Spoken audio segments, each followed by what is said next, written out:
Doctor ortho Ayurvedic oil and capsule, अब दर्द भी घुटने टेकेगा। देहरादून में बजट पर महिला संवाद कार्यक्रम। भाजपा मुख्यालय में हुए कार्यक्रम में केंद्रीय मंत्री हरदीप सिंह पुरी ने की शिरकत। आम बजट में महिलाओं को मिले लाभ को लेकर हुई चर्चा। चार धाम यात्रा को लेकर हेली सेवाओं के लिए टेंडर प्रक्रिया शुरू। 3 साल पहले हेली कंपनियों के साथ हुआ टेंडर समाप्त। अब नए सिरे से टेंडर प्रक्रिया। हेली सेवाओं के किराए में भी बढ़ोतरी की संभावना। विकासनगर में अवैध अतिक्रमण के खिलाफ बुलडोजर एक्शन। सरकारी जमीनों पर हुए अवैध अतिक्रमण के खिलाफ प्रशासन की बुलडोजर एक्शन कार्यवाही। तहसील प्रशासन ने 30 बीघा से अधिक भूमि को कब्जा मुक्त कराया। हरिद्वार में सफाई महाअभियान। एक दिन एक घंटा एक साथ नारे के साथ सफाई महाअभियान शुरू। विभिन्न घाटों मोहल्ले सड़कों की सफाई की गई।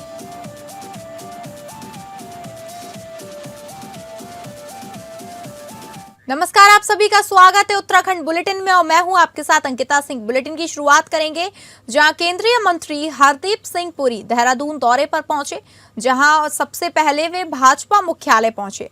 यहां आम बजट को लेकर महिला संवाद कार्यक्रम का आयोजन किया गया था, जिसमें केंद्रीय मंत्री ने शिरकत की।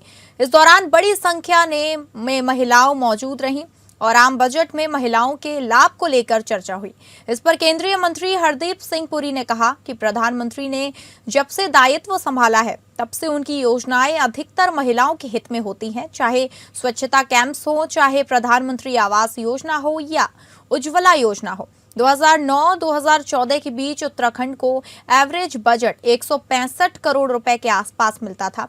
आज 4000 करोड़ रुपए के से ऊपर मिल रहा है, जिससे उत्तराखंड के हर वर्ग को लाभ मिल रहा है।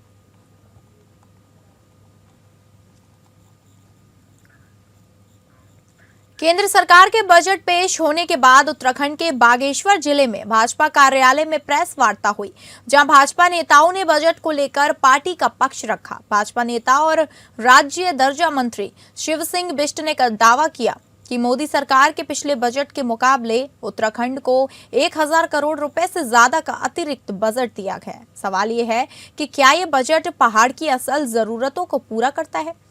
प्रेस वार्ता में कहा गया कि प्रधानमंत्री नरेंद्र मोदी का उत्तराखंड से विशेष लगाव है। गढ़वाल क्षेत्र में प्रधानमंत्री का बार बार आना लगाव है। साथ ही मुख्यमंत्री पुष्कर सिंह धामी के नेतृत्व में प्रदेश के विकास कार्यों को रफ्तार मिलने का दावा भी किया गया।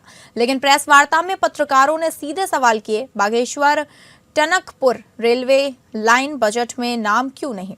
पहाड़ों में जंगली जानवरों का आतंक कब मिलेगा स्थायी समाधान? और जल जंगल जमीन क्या सिर्फ नारों तक सीमित है पहाड़ी का अधिकार? इन तमाम सवालों पर राज्य दर्जा मंत्री शिव सिंह बिष्ट ने और भाजपा और इस सरकार का बचाव करते हुए कहा कि केंद्र और राज्य सरकार पहाड़ी क्षेत्रों की समस्याओं को लेकर गंभीर है और योजनाबद्ध तरीके से काम किया जा रहा है।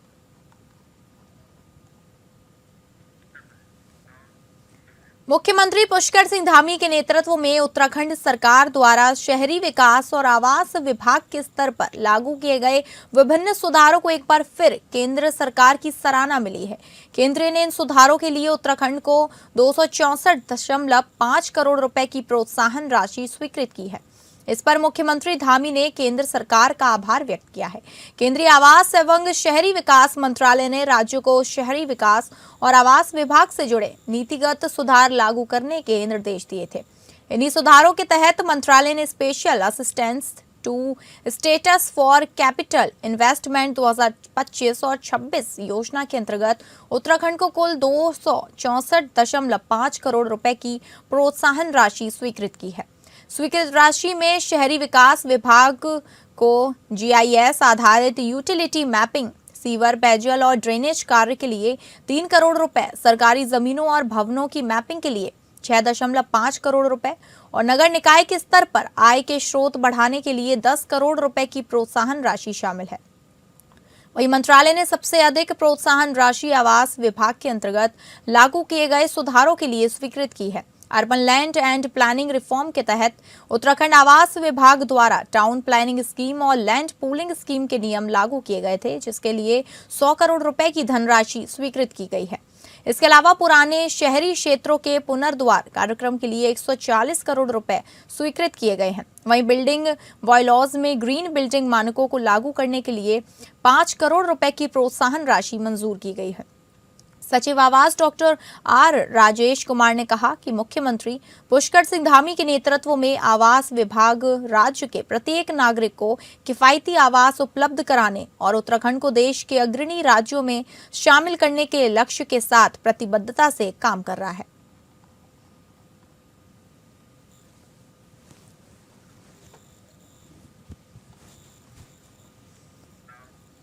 प्रदेश कांग्रेस पार्टी द्वारा अपने सोशल मीडिया पेज पर एक पोस्टर जारी कर प्रदेश भाजपा को भ्रष्ट जुमला पार्टी बताया गया है, जिसके बाद पोस्टर को लेकर सियासत गर्मा गई है। भाजपा और कांग्रेस के बीच आरोप प्रत्यारोप का दौर लगातार तेज होता जा रहा है। इसी क्रम में भाजपा विधायक विनोद चमोली ने कांग्रेस पार्टी पर तीखा हमला बोला। उन्होंने कहा कि केंद्र में राजनीति कर रहे कांग्रेस के 3 बड़े नेता जमानत पर बाहर आकर कार्य कर रहे हैं। उन्होंने प्रदेश कांग्रेस के कई बड़े नेताओं का उदाहरण देते हुए कांग्रेस पार्टी को खुद भ्रष्टाचार में लिप्त होना बताया।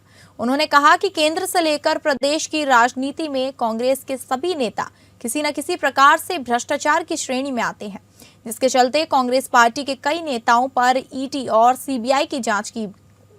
ऐसे में प्रदेश कांग्रेस का भारतीय जनता पार्टी को भ्रष्ट बताना निस्संदेह गलत है।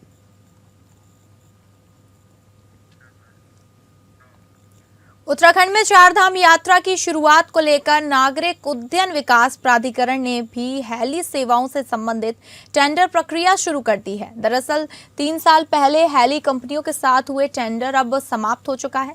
ऐसे में साल फिर नए सिरे से टेंडर प्रक्रिया की जानी है। संभावना जताई जा रही है कि साल 2026 के दौरान हेली सेवाओं के किराए में भी बढ़ोतरी हो सकती है। उत्तराखंड 4 धाम की यात्रा इस साल अप्रैल महीने से शुरू होने जा रही है। अक्षय तृतीया के दिन यमुनोत्री और गंगोत्री धाम के कपाट खोलने के साथ ही 4 धाम यात्रा की शुरुआत हो जाती है। वहीं बद्रीनाथ धाम के कपाट खुलने की तिथि तय हो चुकी है और 23 अप्रैल को बद्रीनाथ धाम के कपाट खुलने जा रहे हैं, जबकि महाशिवरात्रि के दिन बाबा केदारनाथ धाम के कपाट खुलने की तिथि निर्धारित की जाएगी। केदारनाथ धाम के कपाट खुलने की तिथि तय होने के साथ ही हेली सेवाओं के संचालन की तिथि भी तय हो जाएगी। इसके साथ ही उससे पहले इस तिथि से बुकिंग प्रक्रिया भी शुरू हो जाएगी।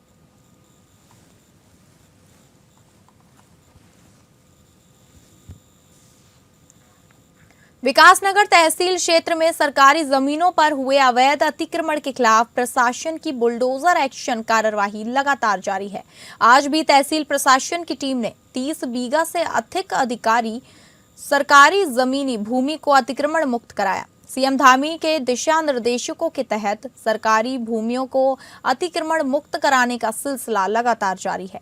बावजूद इसके अतिक्रमणकारी अपनी कारगुजारियों से बाज नहीं आ रहे हैं। खासकर विकासनगर तहसील क्षेत्र के नवनिर्मित बल्लूपुर पाउंटा साहिब हाईवे के पास मौजूद सरकारी जमीनों पर भूमाफिया गिद्ध दृष्टि जमाए हुए हैं और वह सांठगांठ कर सरकारी जमीनों को ठिकाने लगाने का काम कर रहे हैं।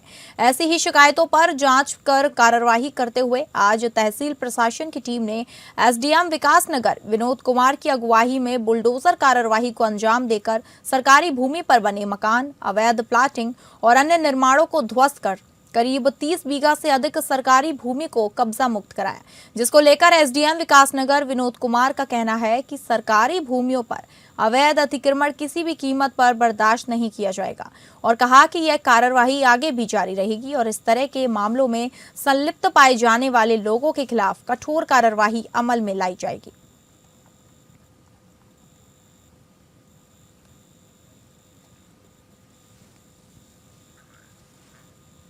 जनपद रुद्रप्रयाग के अंतर्गत नदी किनारे चिन्हित 12 विभिन्न स्थानों पर खनन पट्टों का संचालन किया जा रहा है। इस पहल से जहां एक ओर नदियों की प्रभावी चैनलाइजेशन संभव हो सकेगी, वहीं दूसरी ओर संबंधित विभाग को बड़ी मात्रा में राजस्व भी प्राप्त होगा।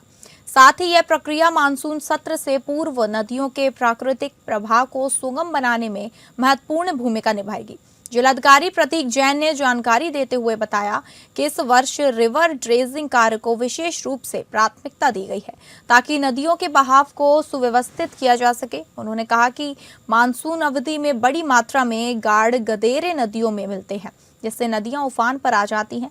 इस स्थिति में नदी किनारे बसे गांव, काश्तकारों के खेत खलियानों एवं आवासीय भवनों पर खतरा उत्पन्न हो जाता है। मानसून से पूर्व नदियों में जमा अतिरिक्त मलबे, रेत, बजरी एवं बुलडोजरों को हटाने के लिए रिवर ड्रेनिंग अत्यंत आवश्यक है। इसके लिए खनन पट्टों का संचालन एक प्रभावी माध्यम है, जिससे एक ओर राजस्व अर्जन होता है तो दूसरी ओर संभावित आपदा जोखिम को भी कम हद तक कम किया जा सकता है।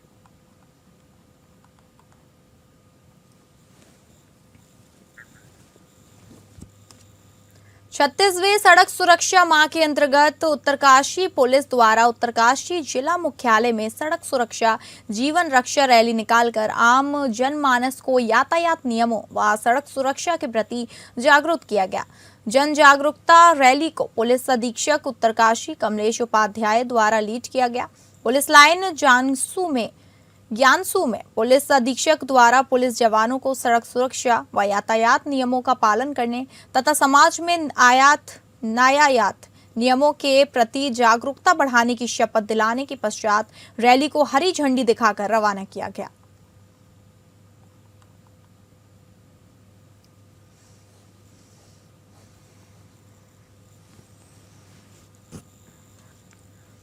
दिनेशपुर में ई रिक्शा जन कल्याण समिति ने पार्किंग व्यवस्था की मांग और समिति से बाहर चल रहे ई रिक्शाओं के विरोध में एक दिन का ई रिक्शा चक्का जाम किया। ई रिक्शा जन कल्याण समिति के अध्यक्ष प्रसन्नजीत शाह का कहना है कि शहर में तय पार्किंग स्थल न होने और बाहरी ई रिक्शाओं के संचालन से स्थानीय चालकों की रोजी रोटी प्रभावित हो रही है। इसी को लेकर यूनियन ने प्रशासन से स्थायी पार्किंग व्यवस्था और नियमों के सख्ती से पालन की मांग की है। चक्का जाम के कारण कई स्थानों पर यातायात भी प्रभावित रहा। प्रशासन ने यूनियन प्रतिनिधियों से बातचीत कर समस्या के समाधान का आश्वासन दिया है। अगली खबर को रुख करेंगे, जहां एक दिन 1 घंटा एक साथ नारे के साथ जिला प्रशासन ने पूरे जनपद में सफाई महाअभियान चलाया। सुबह 10 बजे यह महाअभियान विभिन्न घाटों, मोहल्ले, सड़कों और घाटों पर शुरू किया गया। जिलाधिकारी, ISSP और अन्य अधिकारियों ने पंतदीप, चमगादड़ टापू क्षेत्र में वृहद अभियान चलाया। इस दौरान वहां पर शांति कुंज में बड़ी संख्या में कार्यकर्ता भी सफाई अभियान में शामिल हुए। हरिद्वार जनपद को स्वच्छता रैंकिंग में देश में प्रथम स्थान पर लाने के लिए पिछले 3 माह से सफाई अभियान चलाया जा रहा है और आज 1 घंटे का वृहद सफाई अभियान चलाया गया।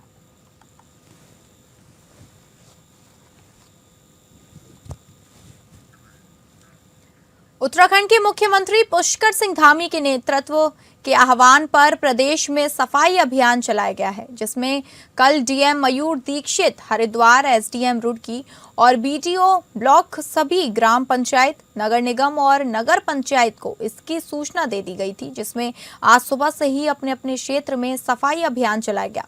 खाली प्लॉट, नालियां, प्लास्टिक कचरे के लिए सफाई अभियान चलाया गया। वहीं बीडीओ रुड़की ने जनता से आह्वान किया कि अपने आसपास समय समय पर सफाई अभियान करते रहना चाहिए, जिससे विभिन्न बीमारियों से बचा जा सकता है। वहीं ब्लॉक प्रमुख राव लुबना ने कहा कि जिस प्रकार गांव में नाले वह खाली प्लॉट में डॉक्टर अपने कचरे या रैपर डालते हैं, उन्हें इससे बचना चाहिए और इसको जमीन के अंदर दबा देना चाहिए। इससे कई बीमारियों से बचा जा सकता है। वहीं ग्राम प्रधान अभिषेक अपने क्षेत्र में पहले से ही काफी सक्रिय रहते हैं और समय समय पर सफाई अभियान चलाता है। उसी के चलते बीडीओ ने प्रधान की प्रशंसा की।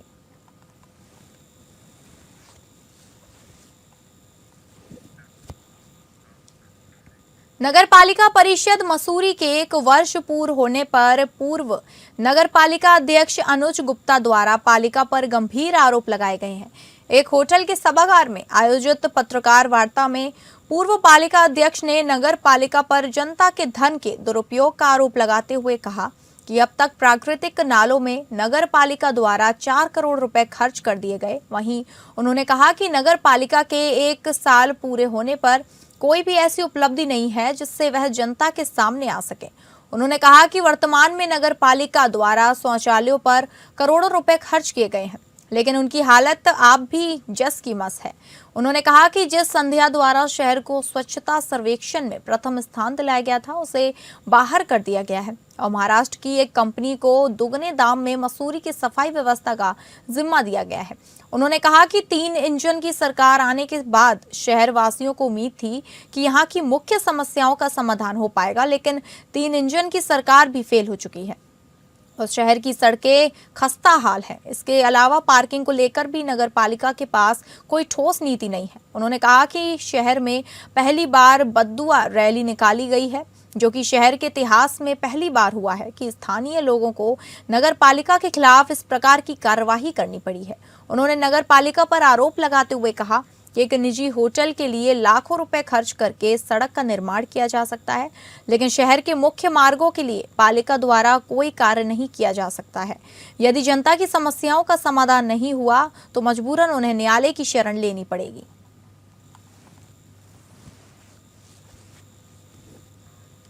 देहरादून के सहस्त्र धारा क्रॉसिंग पर मौजूद आजाद नगर कॉलोनी पर वक्फ की जमीन को कब्जा करने का आरोप लगाते हुए वक्फ बोर्ड ने 150 से अधिक लोगों को नोटिस भेजे हैं। आपको बता दें कि राजधानी देहरादून में इन दिनों इस्पना और बिंदाल नदी के ऊपर बन रहे एलिवेटेड रोड प्रोजेक्ट की जद में आने वाले मोहल्लों में अफरा तफरी का माहौल है। वहीं अब उत्तराखंड वक्फ बोर्ड ने देहरादून के चूना भट्टा क्रॉसिंग पर मौजूद मुस्लिम कब्रिस्तान के आसपास तकरीबन 100 बीघ भूमि को वक्फ भूमि करार देते हुए लगभग 150 नोटिस भेजे हैं। इन लोगों पर वक्फ बोर्ड की जमीन पर अवैध कब्जे का आरोप है। नोटिस आने के बाद मोहल्ले के लोगों पर कार्यवाही की तलवार लटक रही है। वक्फ बोर्ड अध्यक्ष शादाब शम्स ने जानकारी देते हुए बताया कि चुना भट्टा क्रॉसिंग पर वक्फ की संपत्ति पर लोगों के द्वारा मकान और प्रतिष्ठान बना दिए गए हैं और जल्दी वक्फ बोर्ड और प्रशासन संयुक्त रूप से एक्शन लेते हुए अतिक्रमणकारियों पर प्रशासन का पीला पंजा चलाने का काम करेगा।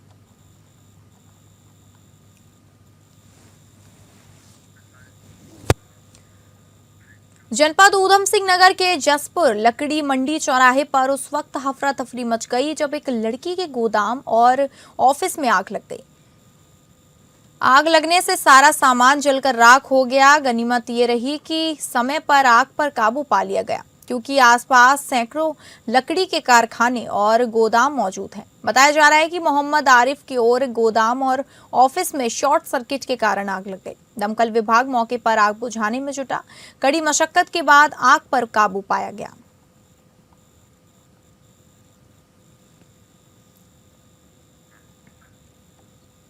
हल्द्वानी के गौलापार स्थित अंतर्राष्ट्रीय क्रिकेट स्टेडियम में आयोजित EVCL क्रिकेट लीग के नाम पर हुए बड़े फर्जीवाड़े का पुलिस ने खुलासा किया है।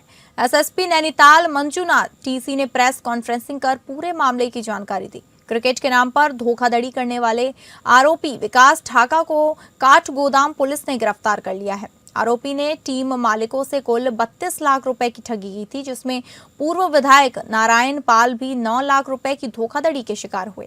आरोपी विकास ठाका उत्तर प्रदेश के नोएडा का रहने वाला है। पुलिस ने उसके लेन देन से जुड़े बैंक खातों को फ्रीज कर दिया है। जांच में ये भी सामने आया कि आरोपी ने क्रिकेट मैच के टिकट के नाम पर भी दर्शकों से पैसे वसूले थे।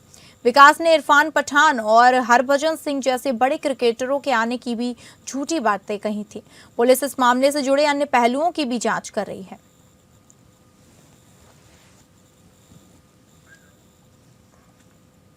तो फिलहाल उत्तराखंड बुलेटिन में बस इतना ही। नमस्कार।